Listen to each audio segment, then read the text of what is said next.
Guy Paquette, l'anartiste. Le personnage mélancolique que j'ai choisi pour figurer en couverture, c'est Paquette. Cette toile, je l'ai découverte chez lui, en haut d'un escalier, dans la solitude et à peine éclairée. Ce n'est pas rien de se représenter la larme à l'œil avec les restes du soleil dans une cage. Ça prend un anartiste pour se représenter ainsi. Petite-Rivière-Saint-François, 22 août 2022. C'est ce jour-là que je convenais avec l'artiste peintre Guy Paquette de la pertinence de publier un livre d'art qui recenserait un grand nombre de ses œuvres. Pendant plus d'une année, nous avons parcouru les routes du Québec pour repérer un nombre important d'œuvres. Parmi celles découvertes, nous en publions plus de 300. Paquette en a produit plus de 4000. Dans ce court vidéo, vous allez en découvrir quelques-unes qui sont publiées parmi les 300 autres dans le livre Paquette l'anartiste, à paraître le 18 mai 2024 aux éditions Petite-Rivière-Saint-François. Paquette maîtrise l'art de suspendre le temps dans ses œuvres, où il met parfois en scène des êtres humains, dont certains sont à peine visibles. C'est exprès, afin que l'on puisse croire qu'il s'agit de soi au bord d'un chemin, à l'entrée d'un village qui n'existe pas, et que l'on pense être le sien. Parfois, c'est lui. Dans d'autres œuvres, il semble n'y avoir personne, mais ce n'est pas le cas. L'âme de son pays, qu'il peindra toujours, et la sienne, se présentent en duo. Les cieux et les terres aux quatre coins des 4 saisons, de même que la mer, complètent la distribution. On se croirait au cinéma. Paquette cadre à la manière des cinéastes les plus doués. Devant les œuvres, on devine la présence de l'artiste, comme s'il était à la fois tout près et à l'écart. Il s'est souvent cassé le cœur à créer des œuvres qui dénoncent les saccageurs de tout acabit, ceux qui tuent la paix et les assoiffés de pouvoir. L'une d'elles, pourtant peinte avec une infinie douceur, l'a profondément ulcérée. Elle s'intitule « Dans un champ en Ukraine, une poupée démembrée, orpheline ».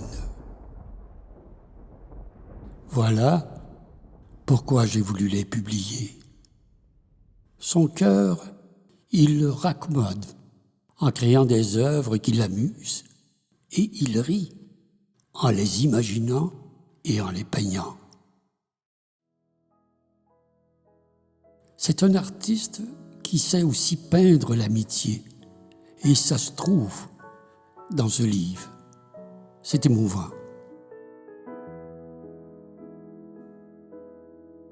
On dit de Paquette qu'il a sa place dans l'histoire de la peinture québécoise en raison de la magnificence de ces grands ciels.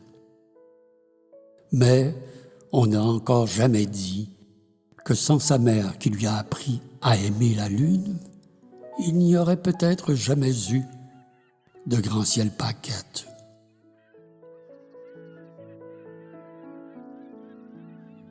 Oui, s'il y a beaucoup de laine dans mes toiles, ça vient de ma mère. C'est certain. Oui, parce qu'elle nous parlait toujours de la lune. Elle disait, la lune s'en vient, là. On va la guetter, on va la surveiller. Tu sais, c'était bien important pour elle, tout le temps. Paquette est un remarquable conteur.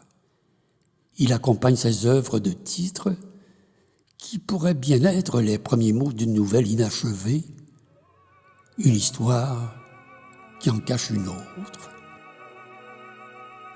C'est la voix de Caruso que vous entendez. Paquette a la conviction que cet air, intitulé Vesti la Guiba, en français Porte ta veste, a été entendu à bord du Titanic avant qu'il ne coule dans l'Atlantique Nord en avril 1912. Vesti la Guiba est une œuvre remarquable. Paquette, ce qu'il est, ce qu'il a été et ce qu'il sera, il le doit avant tout à lui-même. Un artiste qui s'est inventé en lisant des poètes.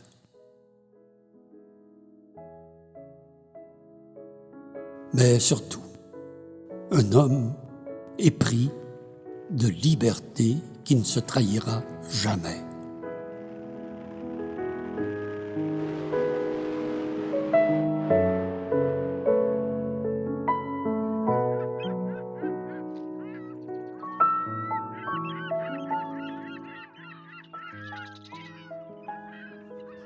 Une publication de mes œuvres, ça me réjouit.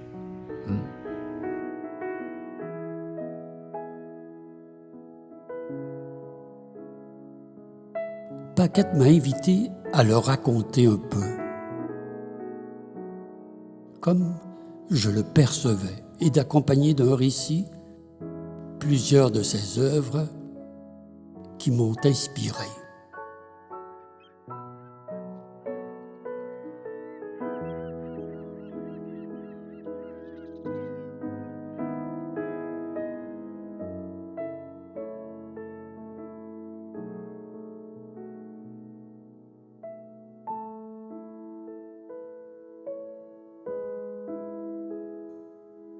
La parution de ce livre a été rendue possible grâce à la contribution de la Galerie d'art Iris de Baie-Saint-Paul et de la Galerie d'art internationale de Québec, de même que Pygmaliard et les éditions Galerie L'Imagerie.